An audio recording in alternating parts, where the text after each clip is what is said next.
అందరికీ నమస్కారం అండి. నా పేరు కరక్ సత్యనారాయణ. మాది నర్సిపేట నియోజకవర్గం. నేను ప్రిన్సిపల్గా రిటైర్ అయ్యి మేము రిటైర్ అయిన వాళ్ళు అందరం కూడా ఇప్పుడున్న ప్రభుత్వం వాళ్ళు ఎందుకు పనికిరారనే ఉద్దేశంతో మమ్మల్ని చూస్తుంది.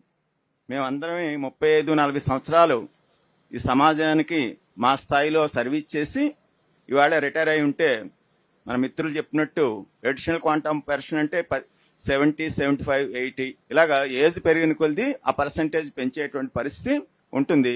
అది తగ్గించారు నిర్దాక్షిణ్యంగా. ఇవాళ మా తర్వాత మా ఫ్యామిలీ పెన్షనర్స్ ఉంటారు. వాళ్ళు ఈవేళ చాలా నికృష్టమైన పరిస్థితిలో ఉన్నారు. సర్వీస్ పెన్షనర్ ఒక రకంగా ఇబ్బంది పడుతుంటే ఫ్యామిలీ పెన్షనర్స్కి వాళ్ళకి కనీసం మందులు కొనుక్కునే పరిస్థితి కూడా లేదు. వాళ్ళ పిల్లలు అది చూస్తే పర్లేదు, చూడకపోతే చాలా ఇబ్బందికరమైన పరిస్థితి వస్తుంది. గతంలో చాలా ప్రభుత్వాల్లో మా ఇక్కడ ఉన్నటువంటి మిత్రులందరూ కూడా 7-8 పిఆర్సీలు చూస్తుంటాం. ప్రతి పిఆర్సీ వేసిన వెంటనే ఒక నెల 2 నెలలు పోయిన తర్వాత ఐఆర్ ఇచ్చేవారు.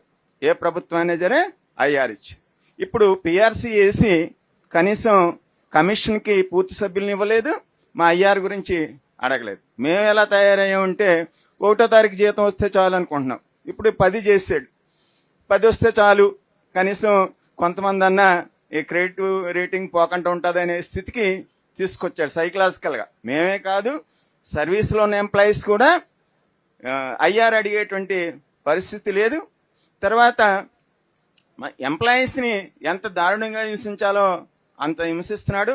అంచేత నా గౌరవమైన కోరిక ఏమిటంటే మీరు నాయుడు గారు ఆలోచించి మా ఎంప్లాయీస్ సమస్యలు కానీ అలాగే రిటైర్ అయినటువంటి వ్యక్తుల యొక్క సమస్యలు కానీ మన మేనిఫెస్టోలో పెట్టి వీళ్ళు కూడా సమాజంలో భాగమే. ఒక 30-40 సంవత్సరాలు ఈ దేశానికి ఈ రాష్ట్రానికి సేవ చేసి ఉన్నారు కాబట్టి వీళ్ళని గౌరవంగా వాళ్ళ చివరి కాలంలో గడిపేటట్టుగా చేస్తారని ఆశిస్తూ ఇంత మంచి అవకాశం ఇచ్చిన మీ అందరికీ నా ప్రత్యేక నమస్కారాలు తెలియజేస్తూ సెలవు తీసుకుంటాను. Thank you very much.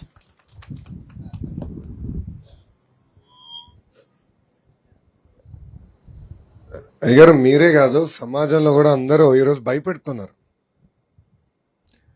ఇప్పుడిప్పుడే రోడెక్కుతున్నారు. ప్రజలు కానీ సంఘాలు కానీ ఇప్పుడిప్పుడు రోడెక్కుతున్నారు. గత 4 సంవత్సరాలు 9 నెలలు భయంలో బతికే పరిస్థితి వచ్చింది. అంటే బాబు గారినే జ్యుడిషియల్ రిమాండ్కి ఏం లేని కేసులో 53 రోజులు పంపిస్తే ఇక నేను ఒక లెక్కన మీరు ఒక లెక్కన ఈ ప్రభుత్వానికి చెప్పండి. 2 నిమిషాల పరిస్థితి. అందుకే ఆ భయంలో బతుకుతుంది సమాజం. నేను ప్రతి మీటింగ్లో ఒక విషయం చెప్తా ఉంటాను.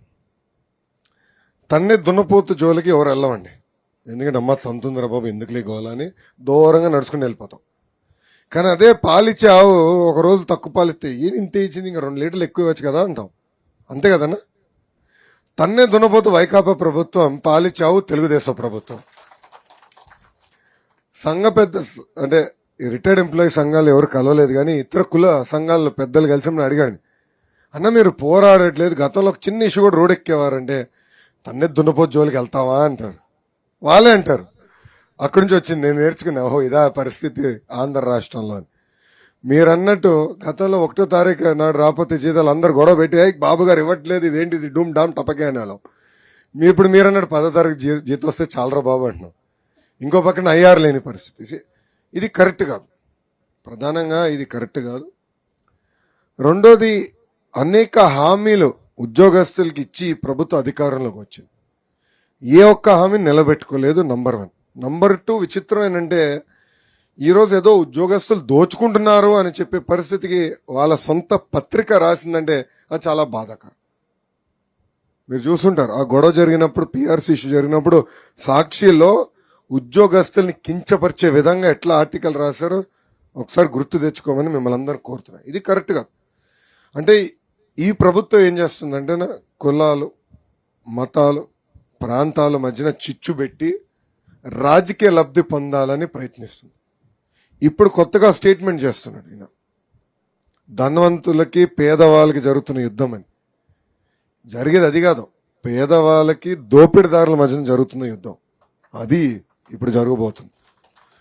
అడ్డగోలుగా దోచేస్తున్నారు. ఇసుకను దోచేస్తున్నారు, మద్యం దోచేస్తున్నారు, కరెంటు ఛార్జీలు 9 సార్లు పెంచి దోచేస్తున్నారు, ఆర్టీసీ ఛార్జీలు 3 సార్లు పెంచి దోచేస్తున్నారు. దీని అన్నిటి కారణం ఈ దోపిడిదారు. ఇది పరిస్థితి.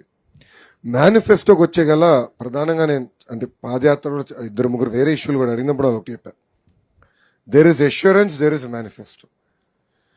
మేనిఫెస్టో కూడా గతంలో మేము కూడా ఇంత పెద్ద పుస్తకం వేసేవాళ్ళం. అది అందరికి తీసుకెళ్లే దాంట్లో మేము ఫెయిల్ అయ్యాం. ఈసారి అట్ట కాకుండా సూపర్ 6 ఈ మీరు చూస్తుంటారు 6 హామీలు మేము బలంగా ప్రజల్లోకి తీసుకెళ్ళాలని నిర్ణయించుకున్నాం, విధి విధానాలు ప్రకటించుకున్నాం. గత దాదాపు అంటే బాబు గారి జ్యుడిషియల్ రిమాండ్ వల్ల ఆగింది, బట్ అది ఇప్పుడు అయిపోయింది. బాబు గారు బయటకు వచ్చింది, అది ఇమీడియట్ స్టార్ట్ చేశాం. December 15th అనుకుని అటు ఇటు వేసుకుంటే January 15th గల ప్రతి గడపకెళ్ళి తెలుగుదేశం జనసేన పార్టీ ఉమ్మడి మేనిఫెస్టో ప్రజల్లోకి తీసుకెళ్ళి నిర్ణయించాం. గతంలో 43% ఫిట్మెంట్ మా మేనిఫెస్టోలో లేదు, సారీ పిఆర్సీ లేదు. సో మీకు 1వ తారీఖు జీతాలు చెల్లిస్తాం అనేది మేనిఫెస్టోలో మేము పెట్టలేదు, కానీ చెల్లించాం. అది చేస్తామని ఆ డౌట్ మీకు అవసరం లేదు. ఇప్పుడు చాలా మంది రికార్డ్ చేశారు, ఇది మొత్తం లైవ్ లో ఉంది, యూట్యూబ్ లో ఉంటుంది. సో ఏం కంగారు లేదు, ఇచ్చిన హామీ తూచా తప్పకుండా నిలబెట్టుకుంటామని ఈ సభాముఖంగా నేను మీకు హామీ ఇస్తున్నాను.